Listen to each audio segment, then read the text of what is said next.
Hey there, I'm Nicole from iPad Calligraphy, and in this video today we are going to learn how to create really cool golden 3D lettering in Procreate. We'll start with the lettering itself and apply a golden texture, and then I'm going to show you a layering technique to build up your shadows and highlights from a direct light source. By the end of this tutorial, you'll not only have a beautiful 3D lettering piece, but you'll also understand where to put your shadows and highlights to make it look realistic. Before we get started though, you can download a template containing the lettering and gold texture that we'll be using. It's free of charge and it's linked in the video description below.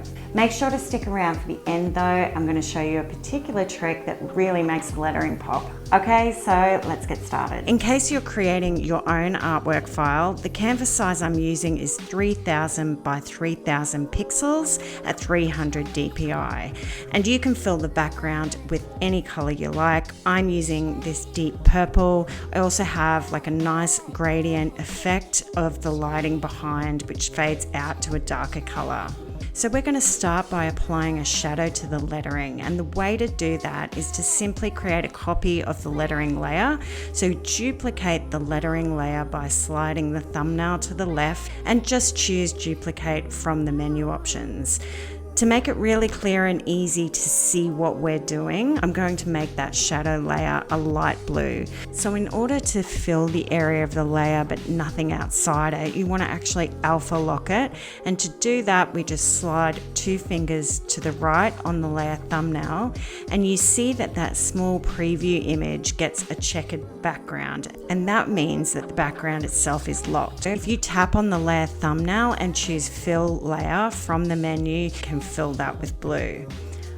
And now we have our shadow. I'm just going to move it slightly. We want it a bit away from the lettering, but we also don't want a big gap between the lettering and the shadow layer itself. I'm going to create another duplicate version of this same layer and just move that a little bit further. This allows us to just extend that shadow a bit more, making it more obvious. So I'm going to do the same thing and just duplicate this shadow again. It's okay if there's a few inconsistencies. You can start to see where the lettering isn't meeting up and there's small gaps in some areas, but don't worry, we're going to fix all that in a minute. And we want quite a big shadow area because a lot of the detail and the effect itself is going to come from the shadow. So I'm going to even do that one more time now as well. So that's a total of 5 layers that we've got working together to create the main shadow. Now we want to merge those layers together into one, and to do that you just want to pinch them together with your fingers and that will merge them onto one layer. Next, we just want to improve those parts of the layers that didn't join properly. So I'm just going to use a monoline brush. You can really use any brush here that just doesn't have any texture. And remember, we've got our alpha lock on, which means we can't write anywhere outside of the layer. Swipe to the right and unlock your layer. Now we're just going to come back over these areas and fill in the parts that didn't connect properly. So you'll mostly find them at the edges of the letters, and there shouldn't be too many if you kept the layers fairly close to each other. There are parts where you want the shadow angle to come in a bit earlier as well, so it's usually on the curved part of the letter.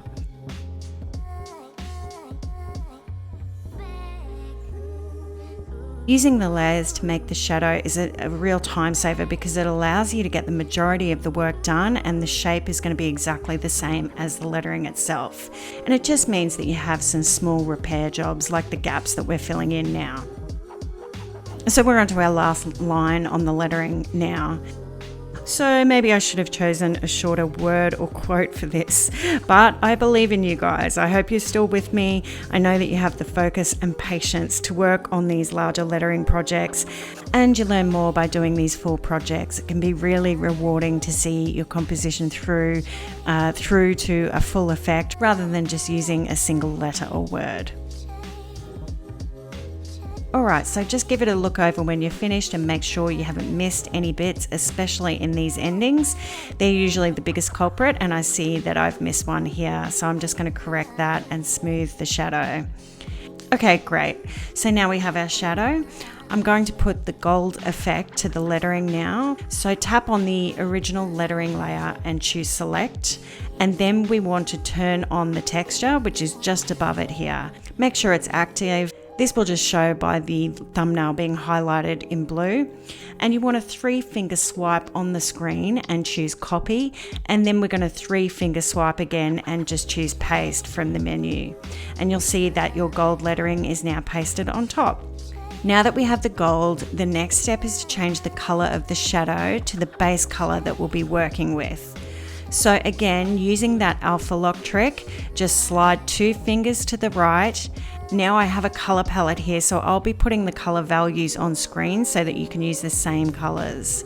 So I'm going to start with this goldy brown kind of color, tap on the shadow layer and choose fill layer to fill it with that darker brown color.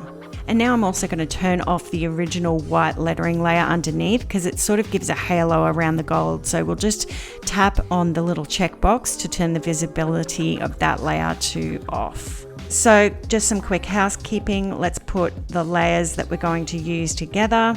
We don't have to delete the originals, but I'm just going to move them to the bottom of the layers panel so they don't get in the way. And the next step is to start developing the shadows and highlights. I'll show you my process for this. The way I like to do it is by working on the top surface texture and the shadow together to see it come to life. So starting with the lettering itself, I'm going to create a new layer on the top. One of the best tips I can give you, if you walk away with nothing else from today, it's how to use a clipping mask. So it's super easy to turn on and it just allows you to paint with so much more flexibility. You don't have to worry about going outside the lines or anything like that. So to turn it on, just tap on your layer and choose clipping mask from the flyout menu. And an important thing to remember, clipping masks work directly with the layer below. So you'll see you get this little arrow on the layer thumbnail here, and that just means it's clipped to the layer directly under it. So I'm going to choose a darker tone of the gold. I'm going to use my brush called Green Shader. This one's out of my texture toolkit pack, which is linked below if you want to check that out. But you've probably got something similar in your own brush collection. It's just a nice seamless grain with a soft edge to the brush. So if you have something like that, you can use that too. So we're going to go back to our layer here and I'm just going to add some shading. I've got my brush size set quite high and I'm going to take the opacity down so there's a bit of transparency and you can see that beautiful gold texture through the shading. So we want to make certain parts of the lettering darker and other parts lighter, so we're starting to get that 3D effect. So this allows us to work on the shading and you'll see that we'll add some highlights and it'll start looking more realistic. So I'm really not being very technical here. I just want to add a base to the shading. So I'm doing a coat over all the lettering. Before we go any further, one tip I want to show you that is really going to supercharge this lighting effect. I'm going to use this light shade of gold. It's almost off-white. And then we just select the rectangle of the selection tool. So you can change your select tool to the rectangle down in this bottom context menu. And what we want to do is go from one end of the lettering right to the other so that there's a selection over the whole lettering, and we want to make sure that both edges are within that area. Then release to make the selection. We're going to make a new layer on top and now tap on that layer and choose fill layer. So it looks a bit weird now, but bear with me. We can move it down a bit into the area that we want, and this is going to create this shine. So I'm going to open the layers panel and move the layer order down one and to the right here, so it's automatically clipped to the layering. So the block of color only shows within the lettering area, so it's using that clipping mask. It looks quite harsh right now, so what we can do is just add a Gaussian blur to soften those edges. I've got the layer active here and I've come up to the adjustments menu, which is just this little magic wand in the top left, and then choose Gaussian blur.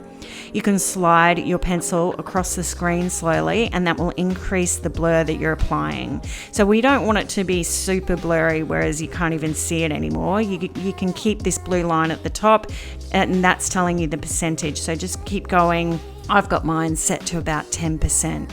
So now that's added a really lovely reflection of light, and we can duplicate the layer and move it down to the next row and give that same effect on that line.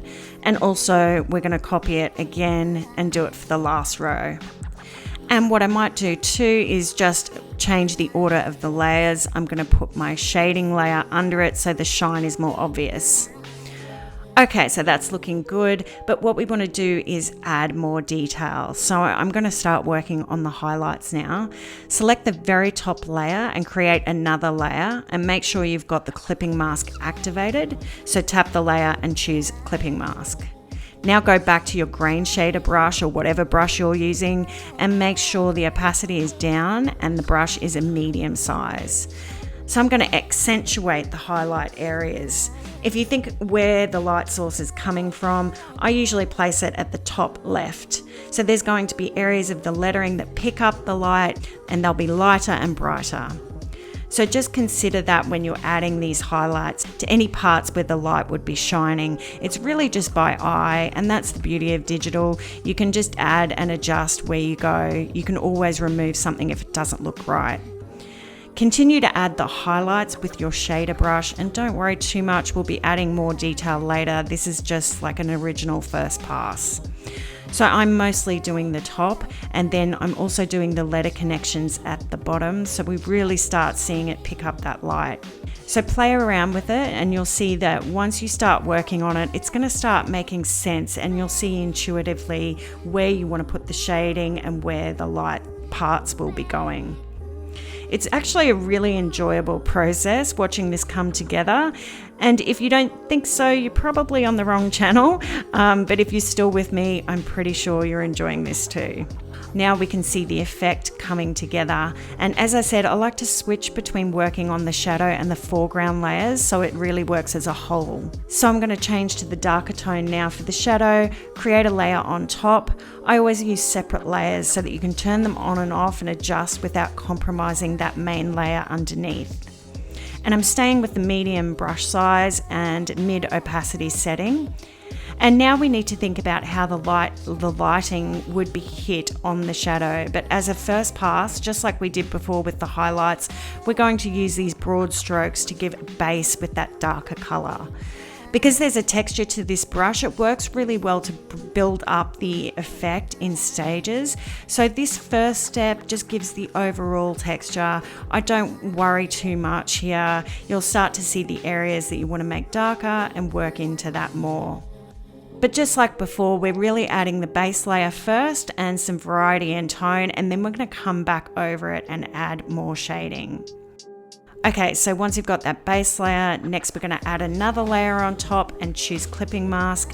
This time I'm going to tap the N on the thumbnail here and change the blending mode to multiply. So you'll just find that by scrolling through the menu.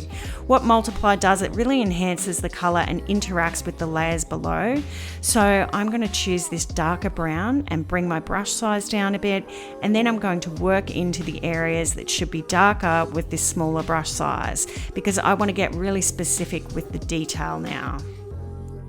So you want to get into those curves, and you'll see it visually pushes back those areas in space. So you've sort of got more depth and the lighter parts are coming forward. So you can see by making that layer multiply, it really enhances the shading that you're doing. And these bits here are obviously the ones that will be darker. So where the crevices of the letters meet and the underside, I kind of zoom in and then just paint in the direction with the shading so that you'll see it doesn't really take a lot to give that really realistic shadow. So now we've really got this coming together, and because it's sort of layered with the textured brush with the opacity, it's really effective because you can see that gold paint underneath and it's heading in the right direction. So definitely here for the S and the E, where you've got this counter space, we've got those curves. You really want those to be especially dark. And just think of it like you're pushing back the shadow. That really helps the way I think of it anyway. You do need a lot of patience for this, but it is enjoyable and fun.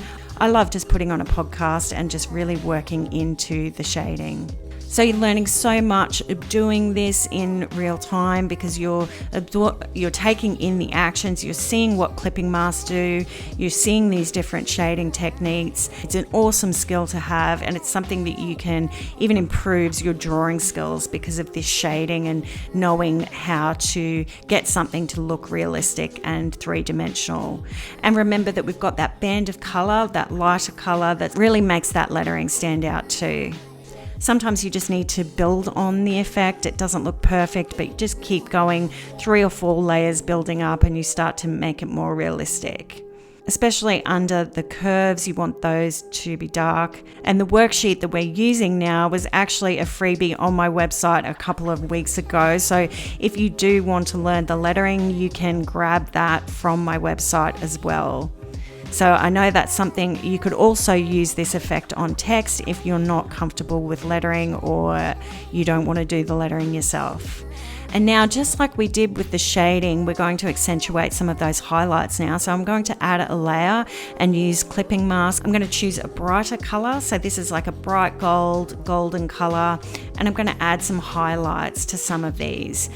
So for the highlights, basically, especially on the T's and these curved parts, it's the front of the letter. And then you can also add a little bit on top of surface.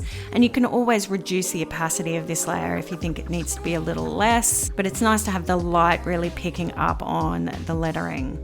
Okay, so this is looking pretty good now. So now we want to go back and add a few more highlights. I'm going to add another layer to the very top and use clipping masks. Always remember to put your clipping mask on. I'm going to choose a really light color, almost white. I usually like to use my copper plate brush for this because it has a nice pressure sensitivity to it. The script brush in the Calligraphy set, one of Procreate's default brushes, would also be good. And because I have my clipping mask on, I can just go over the very top of the lettering and add the highlights to this. I'm going to accentuate the lighting hitting the top of those letters. So consider where the light source would reflect on the letter surface the most. It's usually the curves and also as well top straight edges of downstrokes like the T and the top edge of the A. And this is where clipping masks are a real lifesaver as well. They make it easy for you to add these reflective parts without going outside of the letter area. Don't worry too much about being exact here. It's more keeping the consistency with the direction the light source is coming from on the left-hand side, and you'll be fine. Another place that's good to do this is the bottom of the curve, because remember we lightened that area in the drop shadow as well. So that would mean that the light's hitting on the surface of the letter as well. And if you're seeing the ink coming outside of the lettering, it's because your clipping mask isn't on. So always remember to add that clipping mask to the layer, which will keep the paint inside the letter area. We're not doing super long strokes here, it's more just a highlight of the lighter color. Okay, now we're going to add another layer just under those highlights, and we're going to use that lighter color this time. We'll just change our blending mode to overlay. So I'm going to come in and brighten the letter where those highlights are, because that's where the light is hitting. So it would also lighten up the surface of the letter as well. So I want to give that a lighter golden shine and blend it in. So you'll see that the overlay setting mixed with this gold texture is a killer combination. It really brings out that golden shine. So this is where you start to see, oh, okay, wow, this is actually easier than I thought. And you can look at that effect come together from just putting that shadow and highlight in the right places. We're almost there now. We just have 2 more steps left. And because I really want to give the feeling of the light shining off the lettering, I'm going to create a new layer on top, and I'm going to use this little sparkle brush. So this is from my glitter and foil pack. Some of you might have something similar, or you could even just draw it in yourself. So I want to make these little flares to accentuate the light shining. I'm just using a very small brush size for this and just placing them where the light is brightest, especially on the dots of the eyes or any tip of the letters. I wouldn't overdo it either, it's just a nice subtle touch. And as promised, there's just that one last step that will bring all this together and finish it off nicely, and that's a double drop shadow. So what we're going to do is just create a copy of that original shadow layer of the lettering. So we'll duplicate that. I'm going to choose a dark color, it's almost black. The layer already has an alpha lock on it, so just tap and choose fill layer. And now choose the arrow icon in the top menu, which is the move tool. I'm just going to move this to the left, just under the lettering itself. It doesn't have to be too far away at all. You might have to come in and fill some of these gaps like we did in the very beginning, because this main shadow was actually going the other direction. So we just need to redraw that part of the lettering and join it together. Make sure you've turned alpha lock off, just swiping 2 fingers to the right on the thumbnail, and just fill in any obvious parts that need fixing.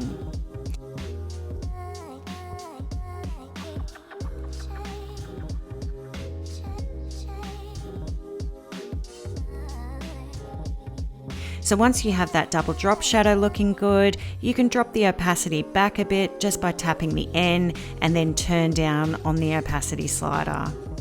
I'm going to add just a bit of blur. That sharpness is quite nice and effective as well, but I'd like to add a bit of blur. So go to Gaussian blur and you see this blue line. I'm just going to move it along, maybe 4 or 5% is fine. So there you have it. We've got our beautiful gold lettering. If you enjoyed this video, please give it a like or a comment. All the files are linked in the video description below. Thanks so much, and I'll see you next time.